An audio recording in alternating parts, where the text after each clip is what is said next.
Assalamualaikum warahmatullahi wabarakatuh. Perkenalkan, nama saya Aurelio Faza Mansuri. Di sini saya akan menjelaskan tentang perbedaan artikel, makalah, dan laporan penelitian. Yang pertama, artikel. Artikel adalah karya tulis yang dirancang untuk dimuat dalam jurnal ilmiah yang ditulis dengan tata cara ilmiah dan mengikuti pedoman atau konvensi ilmiah. Artikel ilmiah dapat berupa hasil penelitian maupun gagasan ilmiah.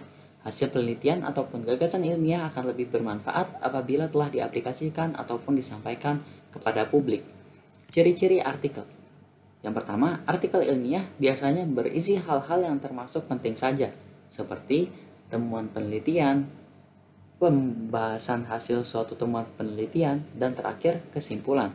Yang kedua, sistematika penulisan. Artikel hasil penelitian terdiri atas bagian dan subbagian. Bagian dan subbagian tersebut dapat diberi judul atau tanpa judul. Dalam bagian artikel hasil penelitian, kajian pustaka merupakan bagian awal artikel yang berfungsi sebagai bagian penting dari latar belakang penelitian. Kajian pustaka yang sekaligus berfungsi sebagai latar belakang penelitian ditutup dengan rumusan tujuan penelitian. Yang ketiga, artikel memiliki abstrak sebagai gambaran umum terhadap isi dari artikel. Jadi, sebelum bagian pendahuluan terdapat penjelasan mengenai gambaran keseluruhan isi artikel yang biasa disebut dengan abstrak. Abstrak berisi pernyataan ringkas dan padat tentang ide yang paling penting. Abstrak memuat masalah dan tujuan penelitian, prosedur penelitian, dan ringkasan hasil penelitian. Yang keempat, menyajikan fakta atau fenomena secara objektif. Isi yang disampaikan dalam sebuah artikel didasari oleh fakta, bukan fiksi atau mitos yang kebenarannya masih diragukan, di mana tujuannya untuk menyampaikan gagasan maupun fakta dengan maksud meyakinkan, mendidik, ataupun menghibur.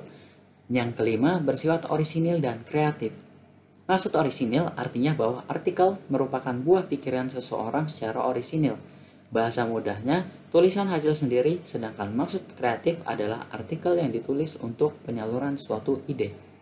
Yang keenam, menggunakan metode ilmiah sesuai dengan konsensus ilmu pengetahuan.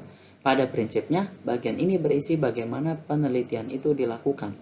Uraian disajikan dalam beberapa paragraf tanpa subbagian atau dipilih-pilih menjadi beberapa subbagian. Materi pokok dalam bagian ini adalah bagaimana data dikumpulkan, siapa, apa sumber data, dan bagaimana data tersebut dianalisis. Yang ketujuh, teruji melalui verifikasi dan falsifikasi. Arti verifikasi adalah ditentukan kebermaknaan dan ketidakbermaknaannya berdasarkan kriteria dapat atau tidaknya dibenarkan secara empiris atau suatu sumber pengetahuan yang diperoleh dari observasi atau percobaan. Sedangkan falsifikasi mempunyai maksud bahwa suatu hipotesis yang diajukan untuk menggambarkan atau menjelaskan suatu perilaku manusia atau fenomena alam semesta dapat berubah-ubah berdasarkan hasil pengamatan yang dilakukan berikutnya.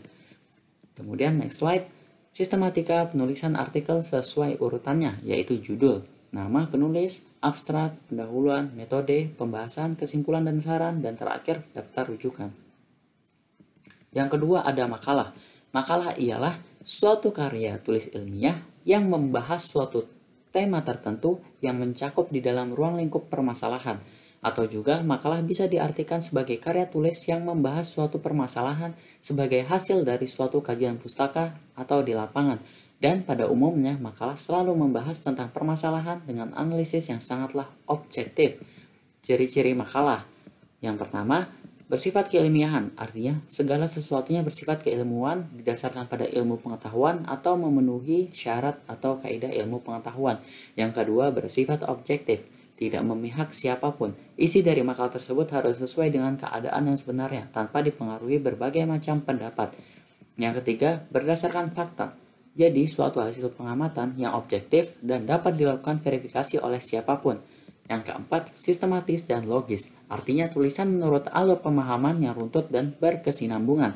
Yang kelima, memiliki masalah yang akan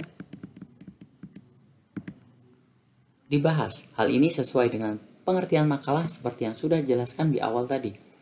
Yang keenam, kejelasan tujuan pembahasan. Kemudian masuk ke sistematika penulisan makalah, yaitu sesuai urutannya dari awal hingga akhir adalah judul, pendahuluan, pembahasan, penutup, dan daftar rujukan. Yang ketiga, ada laporan penelitian. Laporan penelitian adalah hasil penelitian, dapat dibaca oleh orang lain, mudah dipahami, serta dapat dijadikan sebagai alat dokumentasi untuk pengujian dan pengembangan penelitian lebih lanjut. Ada prinsip yang perlu diperhatikan dalam membuat laporan penelitian sosial, yaitu sebagai berikut. Yang pertama, penulis menggunakan bahasa sederhana dengan tata bahasa yang baku. Yang kedua, menghindari penggunaan kata-kata yang bermakna sama secara berulang-ulang.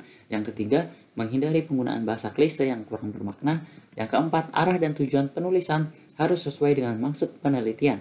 Yang kelima, ada pemisahan antara teori dan hasil penelitian di lapangan. Next slide.